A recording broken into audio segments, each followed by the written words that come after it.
নদিয়ার চিঠি। সঞ্জীব রাহা, পাড়িয়া মার্কেট, কৃষ্ণনগর, নদিয়া থেকে।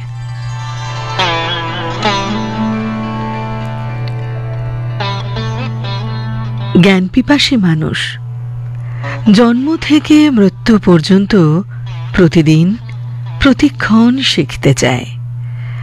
মানুষের প্রতিদিনের চলাফেরা, সাফল্য ব্যর্থতার অভিজ্ঞতায় স্বয়ংক্রিয় শিক্ষা লাভ হয়ে যায়। রামকৃষ্ণের কথায়, যতদিন বাঁচি ততদিন শিখি। সত্যি তাই। কবিগুরু তার অমনোনীত লেখায় কাটাকুটি করে একটা ছবির মতো অবয়ব দিলেও জীবনের ৬৩ বছর বয়সের পর তিনি প্রথম ছবি আঁকতে শুরু করেন, কোনো প্রথাগত পাঠ ছাড়াই। আবার আমাদের বাঁকাদাকে দেখি ৬৫ বছর বয়সে হারমোনিয়াম কিনতে গান শেখার নেশায়। আসলে শেখার কোনো ভৌগোলিক সীমারেখা, বয়স, লিঙ্গভেদ, জাত, ধর্ম, বর্ণ নেই। বিশ্বজোড়া এই পাঠশালা বর্তমানে প্রযুক্তির জাদুতে জারিত। আমরা বিদ্যালয় বা শ্রেণীকক্ষের সীমানা ছাড়িয়ে ইন্টারনেট আর এআই এর দৌলতে বিশ্বজোড়া এক অসীম অনলাইন সাম্রাজ্যের বাসিন্দা হওয়ার সৌভাগ্য অর্জন করেছি। বাংলায় বসে দেশ বিদেশের বিভিন্ন বিশ্ববিদ্যালয়ের পাঠ্যক্রমের শিক্ষাকে গ্রহণ করার সুযোগ এখন হাতের মুঠোয়।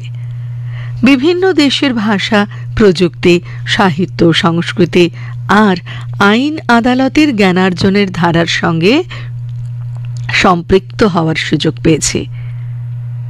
প্রতি বছর আমরা প্রকৃতি পর্যবেক্ষণ শিক্ষণ শিবিরে কচিকাঁচাদের হাতে কলমে সব শিক্ষা দিই।